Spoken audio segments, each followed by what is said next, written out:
Welcome to this Persona 4 Arena Ultimax Akihiko video tutorial. I'm your host Barzorx. To many of you, this is the first time you hear me, so I apologize for that. There's two reasons as to why I'm doing this video. One is because I've gotten a lot of questions regarding how to properly pressure enemies with Akihiko, or how to get in and play a neutral game with Akihiko. And the other is because I've seen and played against many Akihiko players online that are really good, but they fall just a little bit short on both pressure and meter management, which often costs them their matches. As a disclaimer though, all of what I will say and discuss is based off of my own experiences with the game, and some players might feel that I am wrong with saying one or the other thing. If so, please don't keep quiet, just write in the comments below and I'll be glad to further discuss whatever's on your mind. You can also find me on Twitter at @Barzorx for any follow-ups. And with that out of the way, please enjoy the video. I'll start by being as blunt as I can. If you're playing Akihiko, you must first understand that you're playing Akihiko. You're not playing Margaret or Narukami or Teddy or any of the other set play based characters. You cannot simply go into every single matchup with one single game plan and expect to win. As an Akihiko player, that means a lot of things. It means that you can't simply just expect one single pressure route to work and be happy about it. So you have to take two basic steps before approaching any match against any player. First of all, knowing your enemy's character. If your enemy is using Margaret, say, you don't want to go in and flail your Rekkas around. You'll just get punched for it. You might even think things like, hey, but I can always weave out of my own pressure to bait for things, and sure, this might work sometimes if it's an EX weave or a D weave. If you try to reset your pressure with, good old C weave, Margaret can just mash 2B and she'll really make it hurt. I really mean that. You can also go for a grab, but her 2B will still hit you, and odds are that you'll be doing the grab startup, which will be a fatal counter, because let's remember, any grab within a Rekka for Akihiko is fatal counterable, and that will probably mean you'll die. Number 2. Know your enemy. Period. This might sound weird and or obvious, but you have to realize who you're fighting against. Is your enemy being too respectful? Is he being too disrespectful? Is he reacting to certain situations, and if so, how? If you just went for a cross-up and it worked, yay, maybe try it again. If afterwards he just blocks the cross-up, then why do you keep doing it? There are many ways to realize how your enemy plays, but none without any kind of risk. Personally, I try to slowly edge my way in, and once I got him in some sort of block stun, if he blocks any approach of mine, I'll try to do something like, say, 5B weave into a B hook. If he blocks that move, then he's apparently being respectful. So I can risk some of my mix-ups, for example, going for a grab, or, I don't know, use an SB duck to cross him up. If he, however, mashes 2A, grab, or DP, any of those things while I'm doing the B hook, which, let's remember, it has a very slow startup, then I can start assuming things, like, he's not being respectful at all. If he's mashing, maybe I can get an EX hook sometime later in that same situation and, get a fatal counter. Maybe I can just instead do nothing and bait a DP if he's, doing that. While the grab on the ground, maybe short hop next time. Did he jump backwards while grabbing? This is known as a fuzzy jump. And if so, then the next time I'll just instead do a delayed dash to B. I'll just counter hit him off the air. Are all of these risky things? Definitely. The enemy might not do the same thing next time. But like I said, Akihiko is it's a very mind-gamey kind of rock, paper, scissors character. We have to take risks, but that doesn't mean we can't do them in smart ways. With that being said, it doesn't mean we don't have any kind of pressure. It just means we have to be smart about how we pressure. Because, T-Rex arms. It's very, very common for Akihiko players to simply get any kind of confirm into kill rush and then do Rekka moves, and then they'll often get DP'd for it because they didn't notice the enemy was instant blocking the entire kill rush animation. Or simply they'll try to go in for grabs and get punished by it because, yeah, you know, they can jump. Am I saying doing kill rush into Rekkas is a bad thing? No, not if you're doing it smart, but you have to take things slowly. So let's take a closer look at how to use Rekkas with a basic example. Suppose you're fighting a Akihiko player. You finally go in after going through all of her hoops, and you attempt a rush, Rekkas, maybe a grab. She can simply DP her way out, and you'll just be frustrated because you have to jump through all of the loops again. However, if we look closer into Kill Rush A, we can see that it's -4 on block. That's even better than most of your Rekkas, except for SB Hook and B Hook, which are both plus moves, but they have a terrible startup.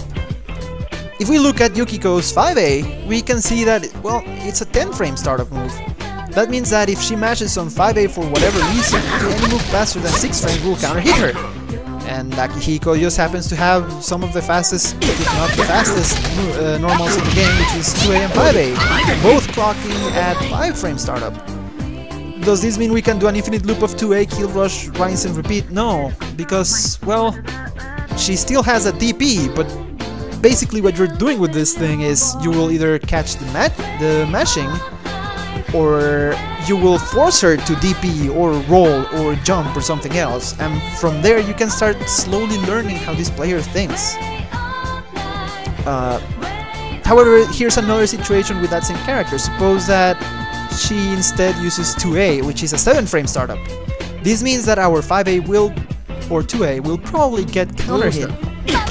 If she starts doing this, however, we have other options as well. Not necessarily being SB hooks or meter-based moves. We have delayed pressure. So just what exactly is delayed pressure? As its name implies, it's basically delaying some of our normals or specials in order to catch enemies mashing. So, for example, let's say that the Akihiko player will mash 2A. We could, instead of waiting the full frames of recovery on Kill Rush, just have a tiny delay before it's done, and do a Sonic A or Hook A. If he was mashing, we'll simply fatal counter the 2A from that Akihiko player.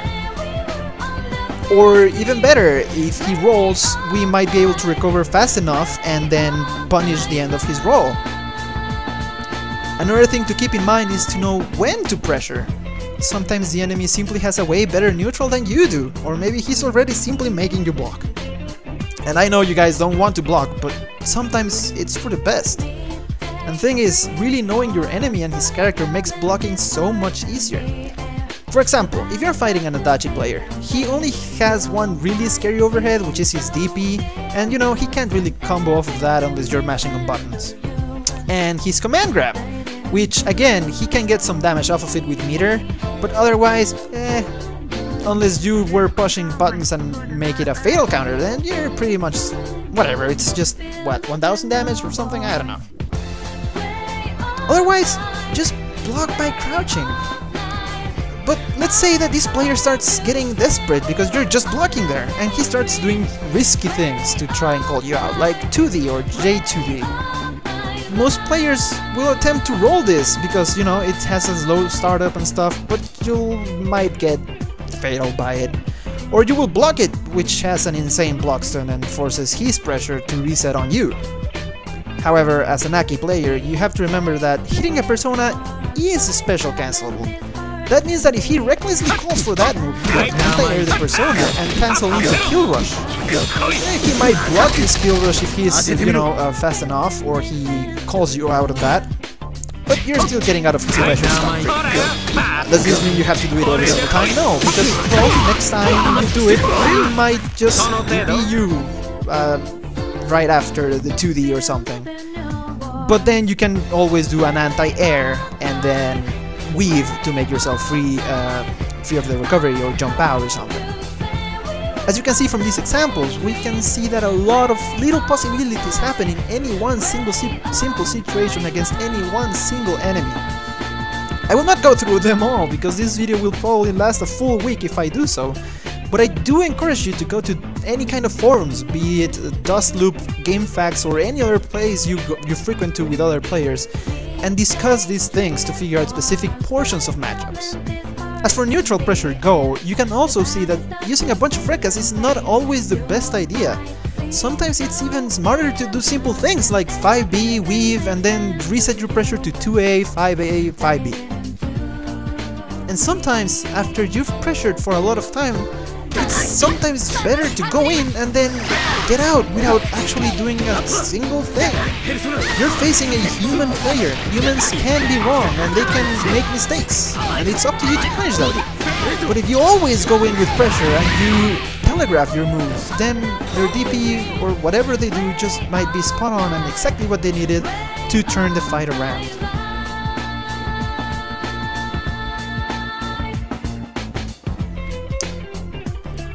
Oh boy, I've seen this happen a lot of times. Akihiko players waking up with SB weave into SB hook, trying to bait some kind of like your pressure or something. Akihiko players getting a random hit in and using as much meter as they humanly can without even paying attention to things like, does my enemy have a burst? Or more importantly, how much health my enemy has right now and what situation am I creating for both him and myself afterwards? Using meter is not bad. Sometimes that SB weave into SB hook will turn things around. Sometimes that SB kill rush will just create the opportunity you need to turn things around. But if you do that constantly, you're just gonna get punished. If you always do SB weave into SB hook, you're just screaming, please grab me and get a counter hit and make me lose 50 SP. That's 50 SP. I can't express how much that is in a game like Persona. Why would you risk it that much if you're so certain the other guy is going to pressure you and you still have a burst to make it, you know, safe? Sometimes it's even better to just TP. You have 50 meter, you can cancel it into Thunder Fist or something to make it safe. And if that whiffs, you have your safety net, the burst. But even better, sometimes just block. Just see what happens. Remember what I said earlier, sometimes the other guy, after pressuring you for a while, he will step back to see what happens.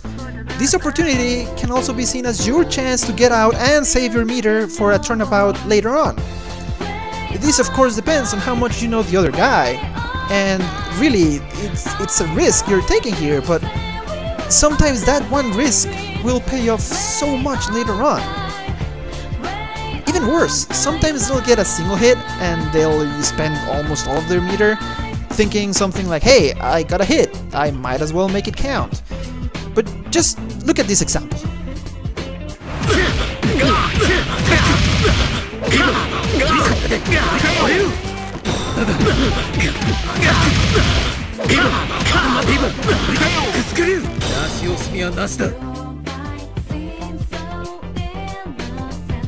All he did was put me directly on awakening. Thank you, guy. As an Akihiko player, your SP is very important. Let's look at that situation again, but let's look at two different angles, two different possibilities, and just observe it.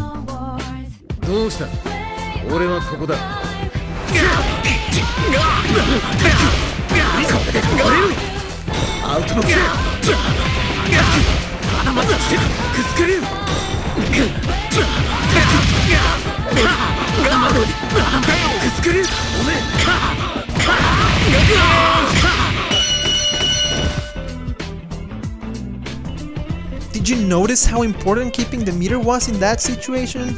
That's not to say you should never use meter.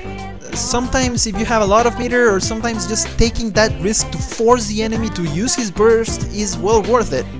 But you really have to think ahead of what you're doing before you go and spend that meter.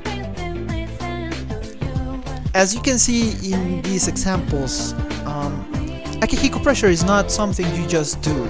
It takes patience, it takes a lot of guts. You have to know exactly who you're fighting. You have to know exactly what situation you are in at any given moment and what situation you are creating at any other given moment. This is vital, and a lot of Akihiko players don't seem to understand this. They just go in. going in all the time, that's not good, guys. Sometimes I'll see random Akihiko players do things like a full screen kill rush B. Why? Why would you do this? Do you know how much that thing has? It's like 26 frame startup plus the amount of time it takes for him to run. That's at least more than 30 frames. You're basically giving me half a second to see from full screen that you're going to slap the air in front of me. Like, and it's fatal recoverable. That means that if I call you out by rolling or something, I can just do anything and I'll get a fatal counter. That's not good. Knowing your combos is important. Like, very important with Akihiko. Making any combo hurt is very important, but sometimes making it not hurt as much is even more important. Leaving your enemy right besides awakening, that's way more important than actually getting damaged at times. Sometimes not baiting bursts will actually get you the game. You have to really assess any and all situations as a player. This isn't something for Akihiko only, of course. This is something that everyone should be aware of. You have to understand what's going on. This entire video is based on Akihiko, but that doesn't mean this only applies to Akihiko. With that being said, if there's anything you would like to know, please let me know and I'll see what I can do about it. If you have any questions, just ask them out. And again, thanks for watching, and yeah, this is the first time most of you will probably hear my voice. Will be hearing my voice, and yeah, I'm sorry you had to endure my voice. Anyway, have fun, try to learn something new every day by playing this game, and you know, thanks for watching.